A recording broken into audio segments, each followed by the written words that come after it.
talking about a boy she was seeing. Elena described it as a carefree, fun night. They had just grabbed some food from a nearby diner, and a surveillance camera captured them in the upper right-hand corner eating. I heard shots coming from the corner of Blind Bob's patio. But that second of uncertainty turned to panic. I turned around and started to run into Blind Bob's, and that's the point when I got shot. I felt it, and I looked down, and I just ran faster because it was, I knew he was right there. The bullet went through her left thigh.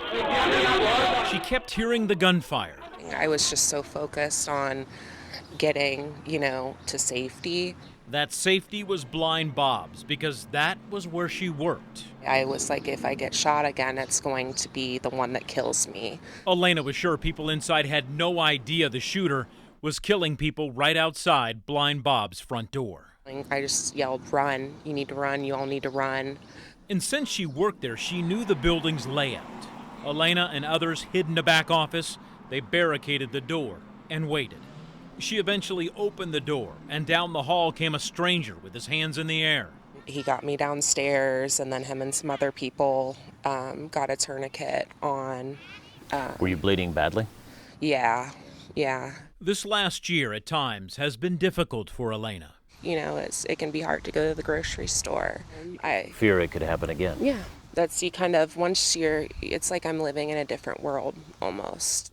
Some days tougher than others, when her mind takes her back to that night. Freaked out and just not known what to do. I still would have been out on the street. Elena eventually went back to work at Blind Bob's and saw the part of the building that saved her life. Because I was thinking of the last time I went down that hallway, I thought I was gonna die.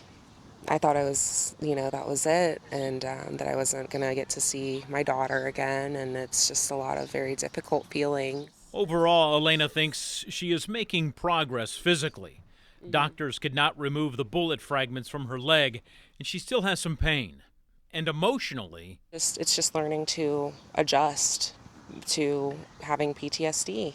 Elena admitted she does not always understand what is going on in her head, but said her family, her 5-year-old daughter, and her fiancé have been there for her since the shooting.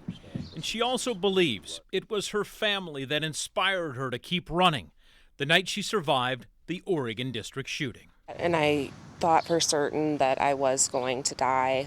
All I wanted was just to see my daughter again, hug my mom again, and, do all the simple things that I've probably taken for granted, and I think most people taken for granted.